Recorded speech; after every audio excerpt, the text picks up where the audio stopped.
Jadi kita seperti pohon. Pohon tumbuh bagaimana? Sebelum tumbuh bagaimana? Berakar. Akarnya makin dalam, pohonnya makin tinggi. Amin. Kenapa banyak yang tumbang? Karena tidak berakar. Akarnya cambah. Harus jadi pohon. Dia harus berakar. Ya, akarnya nanti ditunjukkan berakar kemana. Sampai bisa seperti itu.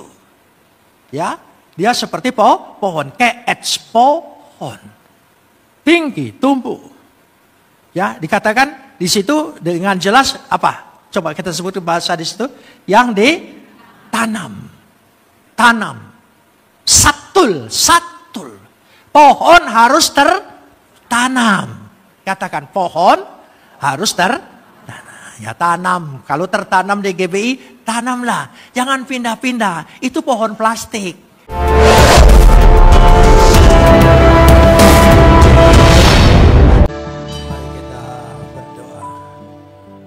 Beshem ha'ab we haben we ruach hakodesh Elohe echad. Dalam nama Bapa, Putra dan Roh Kudus, Tuhan yang Esa. Bapa di sorga, kami memuji dan mengucap syukur kepadamu atas segala kasih, karunia, anugerah, limpah rahmat dan berkat-Mu, atas segala perkenanan Tuhan dalam hidup kami, pemeliharaan-Mu, penyertaan kasih setiamu, perlindunganmu yang terus-menerus menaungi perjalanan hidup kami. Untuk itu kami mau menaikkan ucapan syukur kami yang tak terhingga kepadamu. Seraya senantiasa menyerahkan diri kami di hadapan Engkau. Sebab di dalam Engkau kami akan terpelihara dengan sempurna. Karena Engkau adalah pemelihara kekal. Saat ini di tengah-tengah persekutuan ibadah kami, di hadapan hadirat Tuhan yang telah turun meliputi memenuhi kami ingin menundukkan pikiran kami, meneduhkan hati kami kepada otoritas kedaulatan firman-Mu. Karena firman-Mu itulah yang mengandung segenap kebenaran dan janji-Mu yang Kau berikan kepada kami untuk menjadi milik kami. Karena Roh-Mu itu sendiri yang akan mengerjakannya di tengah-tengah pewartaan ini. Terima kasih Bapa, dalam nama Yesus kami berdoa. Amin. Silakan duduk.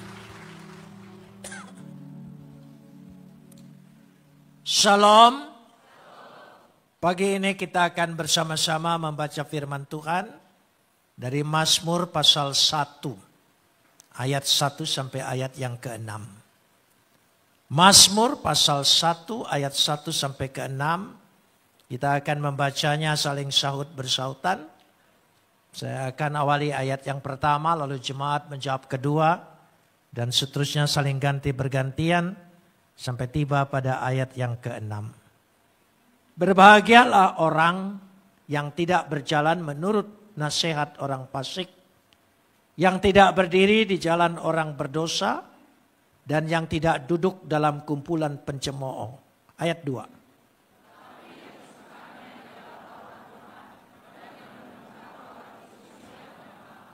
Ia seperti pohon yang ditanam di tepi aliran air, yang menghasilkan buahnya pada musimnya, dan yang tidak layu daunnya, apa saja yang diperbuatnya berhasil.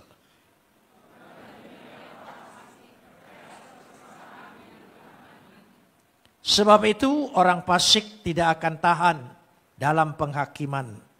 Begitu pula orang berdosa dalam perkumpulan orang benar.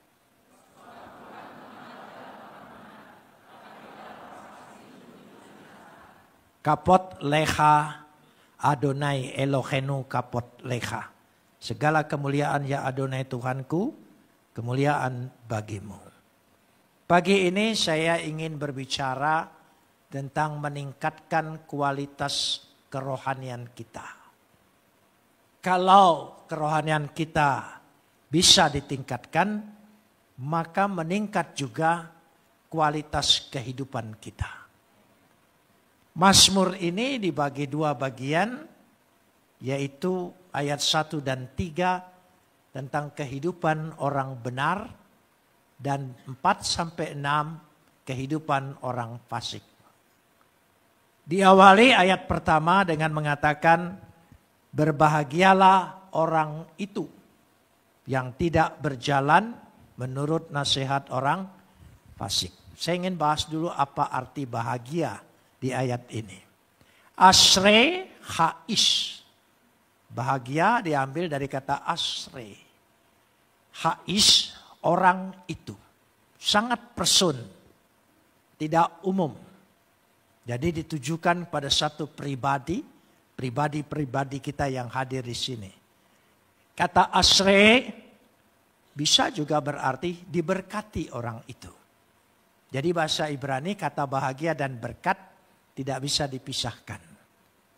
Jadi kata asre, berbahagialah, juga berarti asyar. Asyar itu diberkati. Ada 2 kata Ibrani tentang kata berkat. Barakah dan asyar. Barakah itu berkat yang turun dari Tuhan kepada manusia. Tapi kalau asre, asyar, yang dari manusia mengucapkan selamat berbahagia kepada manusia. Dengan kata lain, artinya 2 hal ini yang tidak bisa dipisahkan. Kita hidup diberkati, berbahagia, baik dipandang oleh manusia maupun dipandang oleh Tuhan. Kebaikan kita, hidup kita itu bukan hanya menurut Tuhan saja, tapi juga menurut manusia. Sekitar kita, sesama kita bisa melihat kita. Lalu bagaimana supaya kita mencapai kehidupan bahagia atau diberkati, mencapai 2 kata tadi, yaitu asre dan barakah, asyar dan barakah. Dikatakan di situ, tolong tayangkan masih di sana, ya. Kata-kata di sini tidak berjalan menurut nasihat orang fasik, tidak berjalan, tidak berdiri di jalan orang berdosa, dan tidak duduk. Saya ingin bahas dulu, mari kita simak baik-baik dengan firman Tuhan ini. Dia mengandung pengajaran yang luar biasa. Kitab Mazmur ini saya jelaskan dulu. Ya, kitab Mazmur kadang-kadang disebut kitab Tehillim. Tehillim itu artinya pujian. Tapi juga kitab Mazmur disebut kitab Tefillah. Kitab doa, kumpulan doa. Tapi kitab Mazmur disebut juga kitab Mizmor. Kitab Mizmor itu artinya sebuah kesaksian, baik doa, baik pujian yang sudah didengar oleh Tuhan. Maka disebut Zameru, disebut juga sebagai kitab pengajaran. Untuk di kemudian hari kita memperoleh pelajaran-pelajaran yang begitu banyak dari kitab Mazmur. Kita baca tadi tentang bahagia. Dikatakan orang yang tidak berjalan, tidak berdiri, dan tidak duduk. Ada 3 kata secara metaforis, secara simbolis menggambarkan. Berjalan menunjukkan sebuah aktivitas. Artinya lebih ingin menunjukkan perilaku kita. Itu berjalan, halak. Halak mengambil bahasa Yunani, halak. Halak itu berarti juga untuk menunjukkan sikap kita, perilaku kita, tingkah laku kita. Itu kata berjalan halak. Yang kedua tidak berdiri. Kata berdiri untuk menunjukkan dia mengambil tempat, sikap, keputusan, memilih. Itu menunjukkan amat dalam bahasa Ibrani.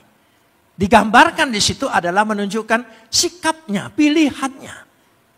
Jadi dari perilakunya, dari sikapnya, pilihannya itu menentukan. Yang ketiga, duduk, yasab. Yasab adalah duduk untuk menggambarkan di sini berpikir. Cara berpikir, paradigma. Jadi ada 3 hal yang paling penting dalam kehidupan kerohanian kita. Yaitu yang pertama tadi perilaku. Yaitu dikatakan perilaku halak. Ya, perilaku jalan. Yang kedua adalah disebut di sini adalah tentang sikap kita, cara kita mengambil keputusan, cara kita berpihak. Itu penting sekali. Dan yang ketiga adalah disebutkan cara berpikir. Berpikir ini penting. Saya ingin kasih tahu. Berpikir itu ditentukan oleh dua hal. Logika dan pikiran. Logika itu kalau sesat logikanya, artinya sesat, maka salah juga akan pikirannya. Bagaimana logika yang sesat? Saya kasih contoh gambaran sebentar. Di dalam bahasa Yunani, manusia itu dibagi oleh 3 bagian yang jelas. 1, tumos. Tumos, keinginan. Semua kita punya keinginan. Yang kedua, kita punya hawa nafsu, kehendak, yaitu epitumia. Epitumia. Dan yang ketiga, kita punya nous. Nous itu pikiran. Dan pikiran ini menentukan. Karena keinginan kadang-kadang besar, kadang-kadang kecil, kadang-kadang hilang. Begitu juga nafsu. Tetapi pikiran ini menentukan sekali. Nah, pikiran itu bisa baik, bisa tepat. Itu karena ada 2 hal. Yang pertama, hikmat. Hokmah. Firman Tuhan yang menguasai pikiran kita. Kenapa kita selalu kalah? Ya, selalu pikiran negatif. Itu karena firman Tuhan tidak mengisi pikiran kita. Coba kita perhatikan. Kalau isi pikiran kita dengan firman Tuhan, dia akan memberikan sesuatu bukan hanya yang positif, tetapi yang mahkota. Kata hokmah itu. Dan yang kedua dalam pikiran itu yang penting adalah bina, pengetahuan. Artinya baik pengetahuan maupun firman Tuhan harus menguasai pikiran kita. Karenanya saya katakan tadi, di dalam kalau orang belajar masuk universitas pertama kali dia dapat 2 SKS pengantar logika. Kenapa? Karena itu penting sekali untuk menentukan arah pikirannya. Kalau logikanya sesat, maka pikiran juga menjadi sesat. Saya kasih contoh. Ada orang suka berdiskusi. Saya sudah lihat logikanya sesat. Kenapa? Dia bukan menyerang, menjawab argumentasi terhadap gagasan orang, tapi yang diserang adalah pribadi orang. Itu salah sama sekali. Ini berarti orang dimulai sebelum berpikir logikanya sendiri sudah sesat. Nah, karena itu penting sekali dalam hal berpikir tadi. Mari kita lanjutkan sekarang. Masih ayat yang pertama. Coba kita lihat ayat yang pertama. Dia mengandung sesuatu yang luar biasa. Saya tidak pernah habis-habisnya melihat pesan-pesan di sini. Artinya, kalau sudah kita tahu arti berjalan, berdiri, dan duduk. Amin. Kita sudah tahu artinya apa? Berjalan, berbicara, perilaku, ya. Berdiri adalah keputusan dan duduk adalah berpikir. Kita lanjutkan sekarang ini. Ada kata nasihat orang fasik, tidak di jalan orang berdosa, dan tidak kumpul kepada pencemooh. Jadi ada 3 kata di sini, yaitu fasik, berdosa, pencemooh. Coba ucapkan, fasik, berdosa, dan pencemooh. Saya ingin menunjukkan lebih dahulu di sini. Kata fasik itu letsim. Letsim. Nanti dulu. Ya, kata fasik, kata berdosa, kata pencemooh. Kenapa kata fasik duluan? Sebetulnya urutan yang awal adalah pencemooh dulu. Ya, kalau saya katakan begini. Bapak Gubernur, Bapak Bupati, Bapak Camat. Yang paling rendah mana? Pak Camat. Tapi dalam sebutan tidak boleh camat duluan. Harus gubernurnya duluan. Jenderal, kolonel, dan kapten. Harus sebut duluan jenderalnya. Yaitu di sini susunannya. Jadi secara bahasa Ibrani itu seperti itu. Jadi puncak daripada ini adalah fasik. Tingkat yang kedua adalah orang berdosa. Tingkat awalnya adalah pencemooh. Kata pencemooh memakai kata letsim. Letsim itu pengejek. Ya, pengejek. Orang yang dikatakan di sini pengejek Lebih tepat kalau saya terjemahkan, meremehkan firman Tuhan. Asal mula orang jatuh dalam dosa, hataim, itu meremehkan firman Tuhan. Meremehkan nasihat, teguran. Itu awal pencemooh. Tapi pencemooh ini bukan hanya itu saja. Dikatakan letsim itu berkembang. Pengejek. Ya, pemfitnah. Pembuat berita hoak. Bahasa kerennya gossiper. Tukang gosip. Nah, ini awal. Karena itu dikatakan di sini, ya, dikatakan, coba kita lihat, tidak duduk dalam kumpulan apa? Sekali lagi, kita perhatikan, simak baik-baik. Kita belajar firman Tuhan. Tidak duduk dalam kumpulan pencemooh. Kenapa ada kata kumpulan? Pencemooh, pengejek, gossiper, itu harus kumpul. Tidak bisa sendirian. Ini penting sekali. Ya, makanya disebut upe mosap. Duduk kumpul. Ya. Tidak pernah ada tukang gosip sendirian. Ya. Tukang gosip harus lebih dari satu. Si satu sumber, yang kedua pendengar. Ya. Tambah 3 pembumbu. Oh iya. Tambah 4 penggembira. Tambah asik, saudara. Nah, ini dikatakan loyasap, jangan duduk. Peringatan firman Tuhan keras, jangan duduk. Jangan saudara pikir gosip itu dosa ringan. Ini awal daripada menjadi orang fasik, tingkatannya bakal naik pangkat. Tuh ya, kita harus serius. Harus tinggalkan kumpulan seperti itu. Amin. Tuh iya. Saya kasih contoh. Pencemooh ini. Karena dia merendahkan firman Tuhan, merendahkan teguran, merendahkan orang.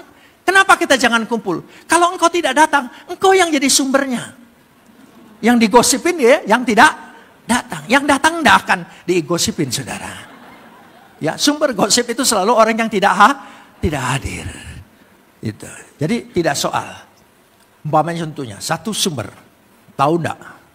Ibu itu enggak galak keramas dia. Ini sumber. Si pendengar, masa iya? Oh, yang satu bilang kau enggak tahu. Kutunya keluar. Kutunya keluar. Yang lagi pengembira, nambah lagi. Kutunya itu besarnya kayak kepending. Tahu kepending? Kutu busuk.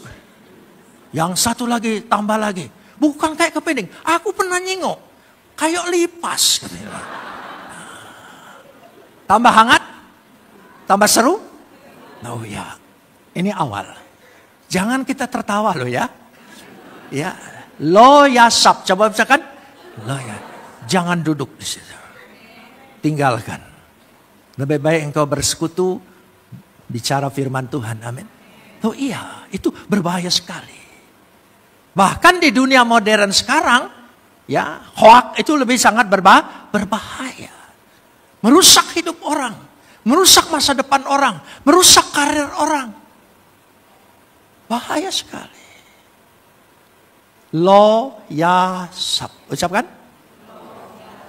Loyasap. Sebab ini meningkat menjadi hataim. Hataim dari letsim menjadi hataim, orang berdosa. Dosa itu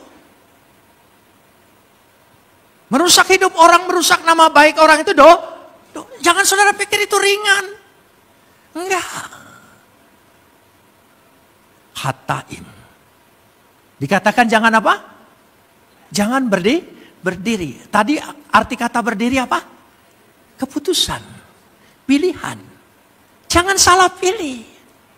Lo amat, jangan berdiri bersama-sama hataim orang berdosa. Karena kita dianggap membenarkan dosanya. Kalau kita hindari ini, kerohanianmu akan meningkat. Kenapa kerohanian kita tidak meningkat? Ke gereja terus, minggu terus, dengar Bible study, dengar khotbah, tapi gosiper terus. Loh iya, tapi di Palembang Dakate. Ya, Dakate banyak maksudnya. Saudara ya, itu. Ini saya cerita contoh ini di Jakarta. Orang Palembang tuh baik-baik galau. Iya nih ya. Baik-baik ya. Jadi jangan sampai.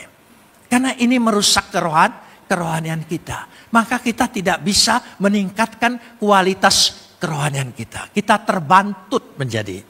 Terbantut itu artinya apa? Tidak bisa berkembang.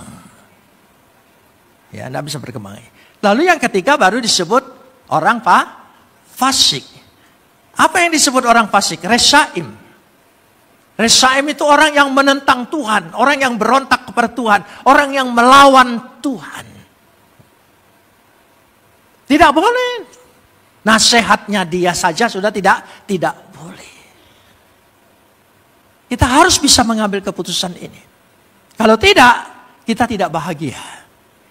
Saudara ingin bahagia? Amin. Ya itu 3. Tidak banyak-banyak Alkitab menuntut. Ya.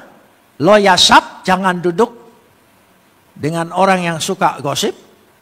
Jangan berdiri sependirian dengan orang yang berdosa.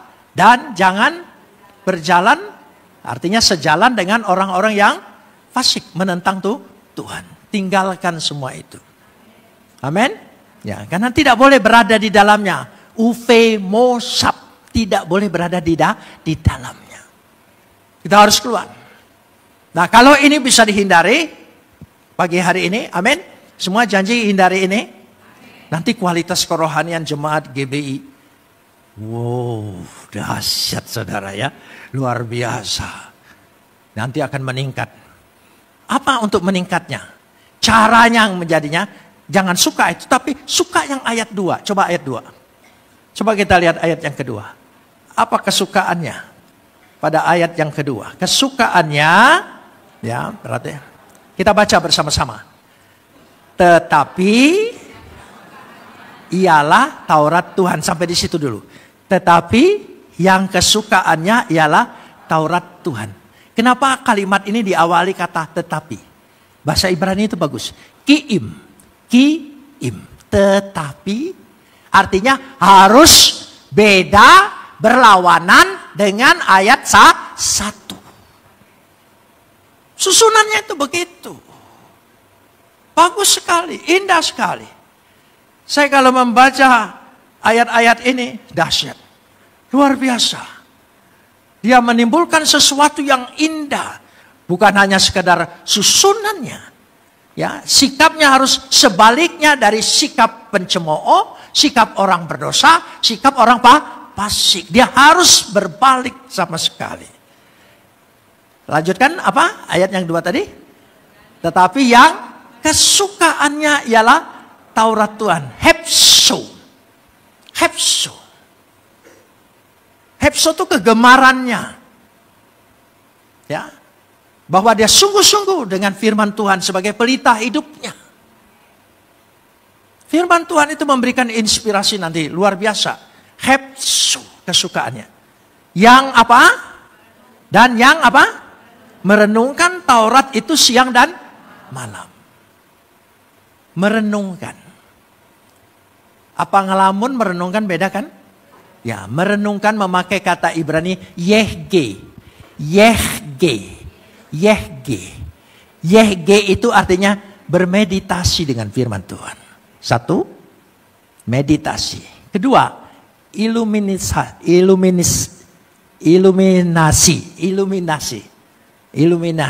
Karena ini baru makan nasi tadi. Jadi iluminasi. Ya, meditasi, iluminasi. Dan yang selanjutnya adalah kontemplasi. Ya, inspirasi. Itu firman Tuhan. Karena itu firman Tuhan itu menjadi sumber inspirasi, sumber meditasi, mengiluminasi, memberikan pencerahan kepada kita. Membuat sesuatu yang baru dalam firman Tuhan. Dahsyat. Sehingga kita bisa melihat, orang lain tidak lihat, kita bisa lihat. Karena hikmat firman Tuhan. Tidak main-main. Coba kita sungguh-sungguh kita bisa melihat jauh apa yang Tuhan kehendaki. Hidup ini sudah tenang, tapi kadang-kadang digoncang Tuhan. Ayo, saudara merasa hidup digoncang Tuhan? Ya, kalau tidak malu angkat tangannya. Ya, berdasar. Kenapa?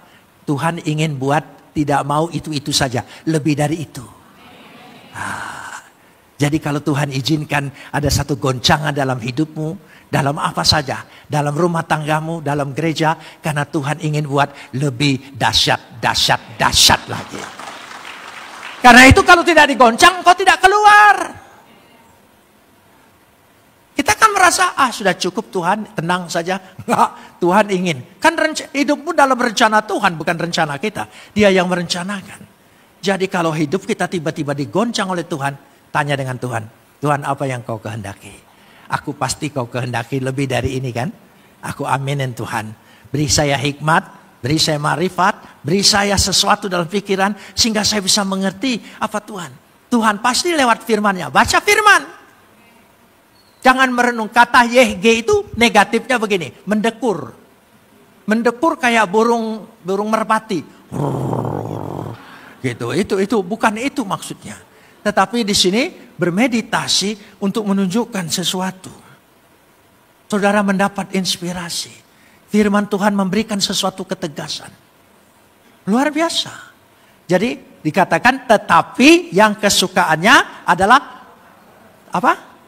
Taurat Tuhan. Torato yang merenungkan siang dan malam. Bahkan dikatakan di sini upetorato. Uvetorato. Kata upe tadi apa? Dalam. Artinya dalam firman Tuhan. Dalam firman Tuhan itu bukan hanya membaca, tapi kita hidup juga ada di dalam firman. Perilaku kita, sikap kita, cara berpikir kita, semua firman Tuhan. Sehingga dahsyat hidup kita.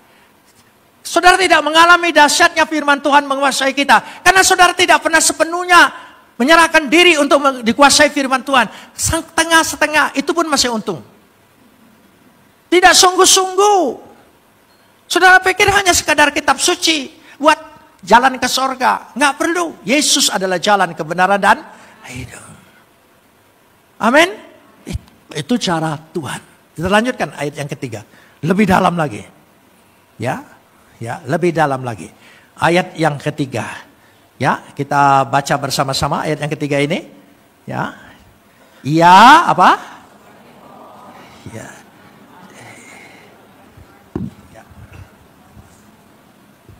Ia apa? Ia seperti pohon. Ia seperti pohon. Ya. Sekarang saya bahas satu-satu. Ia seperti pohon. Sebetulnya ada satu kata Ibrani yang sulit dimasukkan di sini. Wehaya. Ya. Dia jadi seperti pohon. Wehaya. We dan haya itu hidup. Jadi dia hidupnya seperti pohon. Wehaya. Haya itu hidup. We itu dan dia seperti apa? Bukan seperti, menjadi. Kalau seperti, karena ini untuk bahasa Indonesianya. Kalau seperti itu enggak beneran.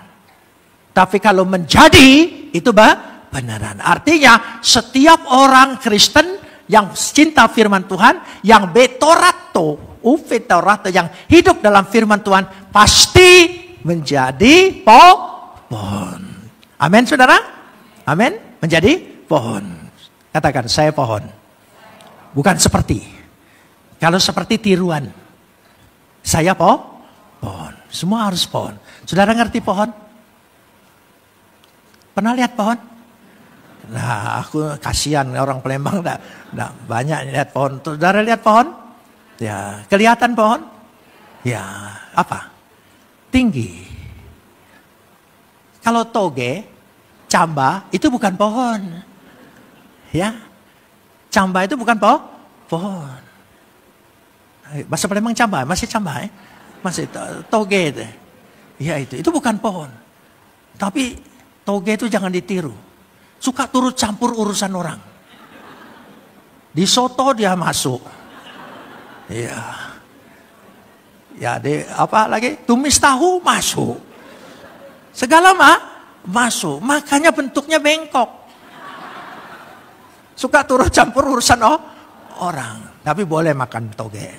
Saudara, coba tayangkan ayatnya. Ya menjadi wehaya ke seperti pohon. Jadi kita seperti pohon. Pohon tumbuh bagaimana? Sebelum tumbuh bagaimana? Berakar. Akarnya makin dalam, pohonnya makin tinggi. Amin. Kenapa banyak yang tumbang? Karena tidak berakar. Akarnya camba. Harus jadi pohon. Dia harus berakar. Ya, akarnya nanti ditunjukkan berakar kemana. Sampai bisa seperti itu. Ya, dia seperti pohon. Pohon. Tinggi, tumbuh. Ya, dikatakan di situ dengan jelas apa? Coba kita sebut bahasa di situ. Yang ditanam. Tanam. Satul.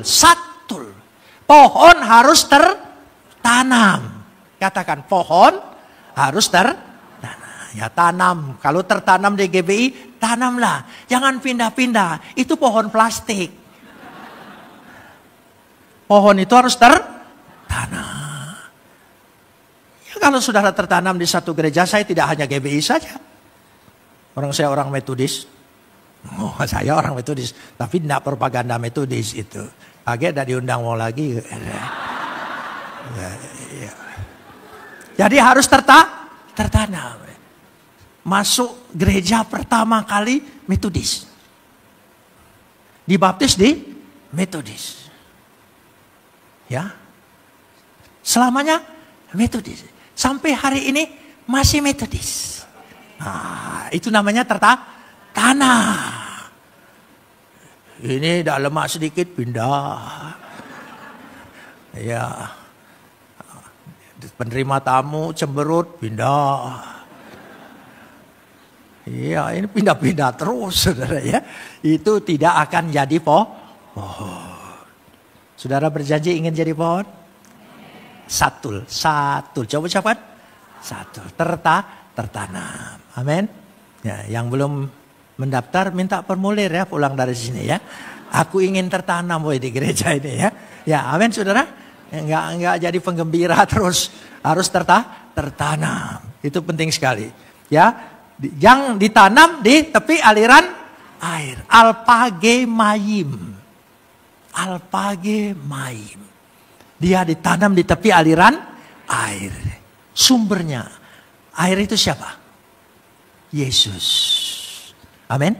Akulah air kehidupan. Nah, sekarang saya cerita sedikit. Waktu saya sudah 2-3 kali ke Israel. Jadi saya ingin perjalanan dari Mesir itu tidak pakai mobil.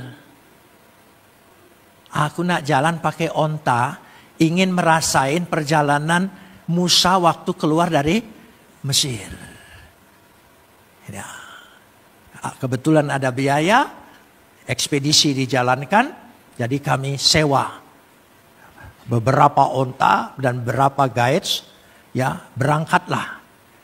Ya, walaupun di onta itu saya sendiri, tapi di onta-onta yang lain juga untuk pengawalan. Untuk pembekalan. Saya ingin tahu.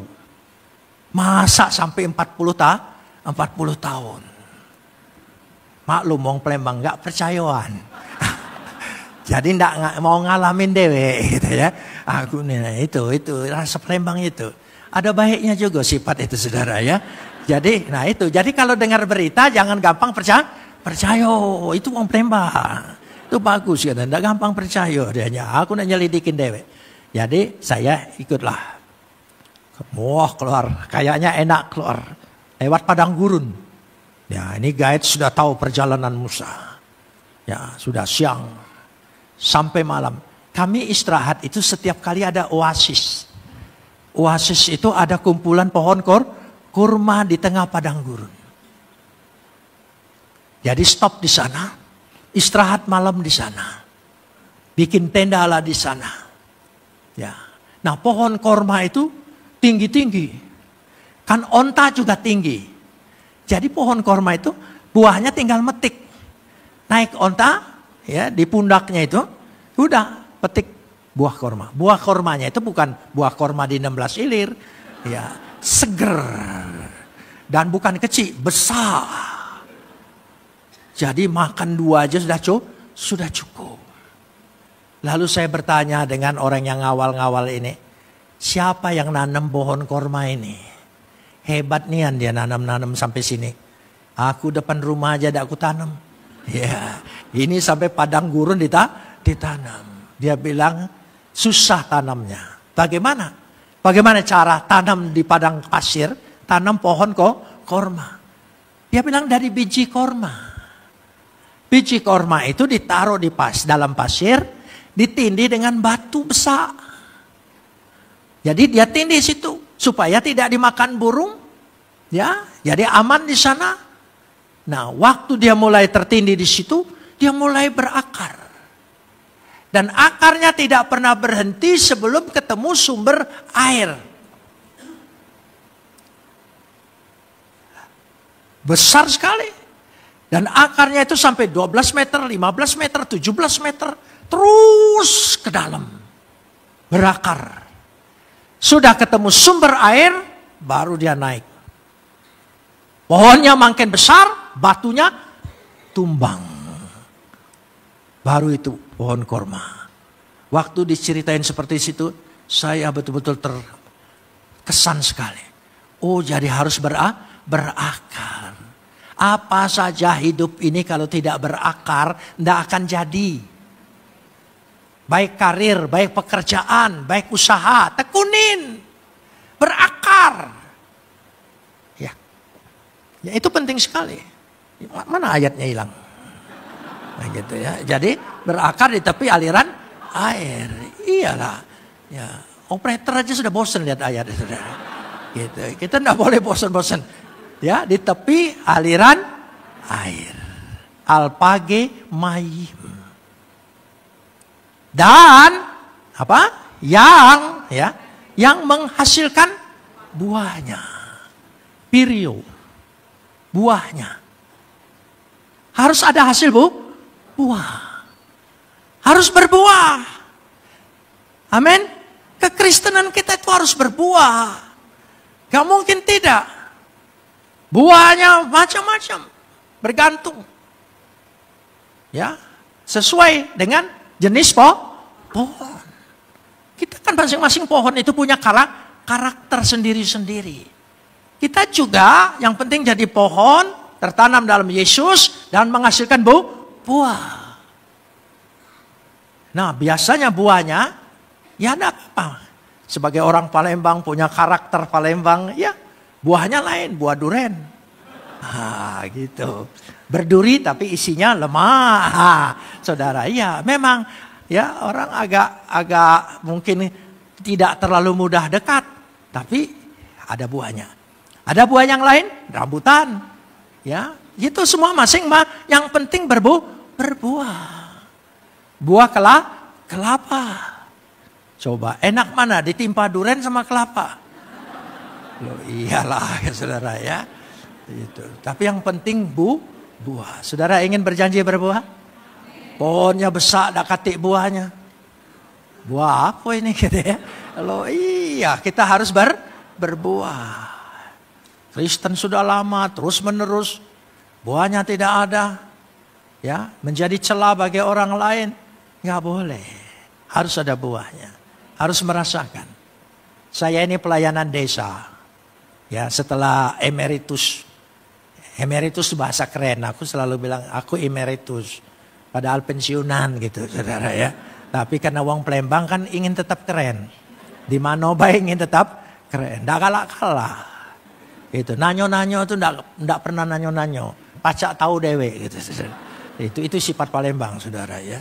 Ya sudah sampai di sana. Jadi duduk di pesawat. Ada yang di bisnis, ada yang di ekonomi. Wong Palembang ngomong, kamu di bisnis ya? Di depan, iya. Aku di belakang. Nggak apa-apa lah. Sampainya juga sama. Nah, iya sudah lah gitu ya.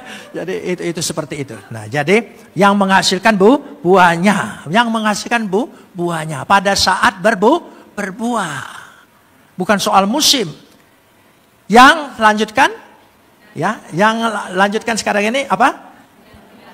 Yang tidak layu, ya. Yang tumbuh pada musimnya, wa alehu loyibol, yang tidak layu daunnya. Amin. Daunnya itu tidak boleh layu. Daunnya itu apa? Kalau saya umpamakan di sini dalam perumpamaan bahasa ini, yaitu hidup kita.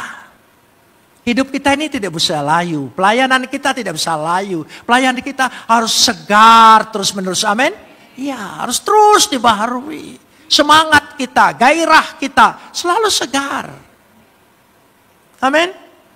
Jadi jangan sampai layu. Biar umur berapa layu, segar terus, amin saudara.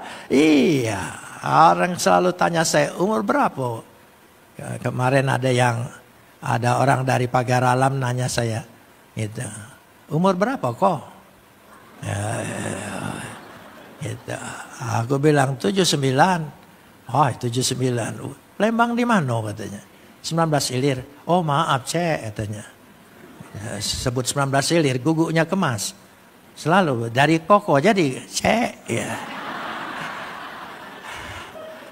Ya malu dia. Ya. Dia bilang enggak sangko ya pecah Cino nih.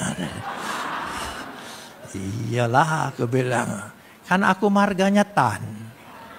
Iya, coba jingok ke Pulau Kemarau yang kawin dengan putri Palembang tuh, Tan Bun An. Nah. Udahlah. Apa itu benar atau tidak? Pokoknya kelakar wong Palembang ya seperti itu. Saudara, ya, tidak boleh layu. Saya bilang baru 79, baru. Jangan bilang sudah. Kalau sudah tuh hampir selesai gitu. Jadi setiap ulang tahun bilang apa? Baru 79. Oh iya itu. Ya itu. Begitulah saudara. Jadi yang tidaklah layu. Tidak boleh layu. Semangat terus. Amin. Amin. Semangat terus. Lalu dia tanya, rahasionya apa? Saya bilang, hidup dalam Tuhan. Itu lain lagi katanya. Tidak berani lanjutkan dia saudara. Sebab kalau lanjutkan nanti jadi penginjilan kan. Jadi dia langsung, permisi dulu aku nak sholat dulu. Sholatlah. Ya sampai di situ. Jadi pelayanan kita tidak boleh layu. Jangan patah semangat. Jangan mudah terganggu dengan situasi dan kondisi. Harus penuh semangat. Karena yang aku layani ini siapa? Tuhan. Amin. Tuhan. Kalau lihat orang dari dulu aku udah balik lagi. Tapi untung lihat Yesus yang tidak pernah mengecewakan saya. Amin. Ada kalimat kunci. Kita orang berdosa, minta diampuni. Lalu, ya, jawabannya, semoga engkau diampuni. Itu bahasa Tuhan, bahasa orang. Kalau Tuhan pakai semoga enggak? Nah, dosamu sudah diampuni. Itu Tuhan. Kata kuncinya mudah. Itu yang buat saya tidak bisa lepas dari Yesus itu tidak bisa. Ya, karena hanya Dia yang berani bicara, dosamu sudah diampuni. Yang lain katanya Tuhan yang ngomong, semoga diampuni. Kalau semoga itu berarti bukan Tuhan yang ngomong, orang. Amin, saudara? Ya. Doamu sudah diampunin. Doamu sudah didengar. Amin saudara. Nah, tidak akan ada Tuhan ngomong doamu semoga aku dengar. Itu pasti bukan Tuhan, pakai orang ke orang. Kalau Tuhan itu selalu tidak pakai kata semoga, kiranya, akan. Itu bahasa manusia. Ya, bahasa Tuhan selalu sudah. Mintalah apa saja yang kau kehendaki, kiranya nanti aku akan beri. Mintalah apa saja yang kamu kehendaki, aku akan. Pakai akan.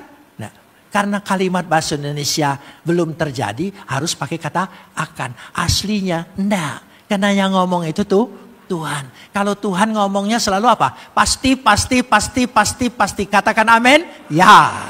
Kita lanjutkan sekarang ini, ayat ini. Ya. Karena itu, ya, daunnya tidak layu. Dan semua yang dilakukan, wehol asir, ya ase. Coba lanjutkan ayat ini. Dan apa saja yang diperbuatnya, apa saja itu wehol, dan semua yang dibuatnya. Yasliah. Coba ucapkan. Sekali lagi. Berhasil. Yasliah. Berhasil. Coba ini jadi kata kunci kita siang hari ini. Amin. Katakan yasliah. Berhasil. Berhasil. Tuhan pasti membuat hasil. Amin saudara. Hidupmu, rumah tanggamu, pekerjaanmu, usahamu. Amin berhasil. Yasliah. Sebab yang ngomong itu Tuhan. Apa saja yang kamu buat berhasil. Kalimat bahasa Indonesianya apa di sini? Ya. Apa saja yang diperbuatnya. Ada kata akan? Ya, itu kebetulan tepat sekali yang menerjemahkan. Yasliah. Yasliah. Katakan lagi. Yasliah. Biarlah ini jadi kata kunci kita pagi hari ini. Tuhan akan buat kita berhasil. Tuhan tidak ingin kita gagal. Ya, Tuhan tidak ingin kita gagal. Tuhan ingin kita berhasil. Tapi tolong diurut. Ayat 4-6 itu bandingan hidup orang yang tidak bersama Tuhan. Silakan baca di rumah. Dan akui, saudara, masing-masing di rumah masing-masing. Kita tahu Tuhan ingin kita hidup apa? Bahagia, diberkati, bahagia, diberkati. Asre, asor. Ya, bahagia dan diberkati. Mari kita berdoa.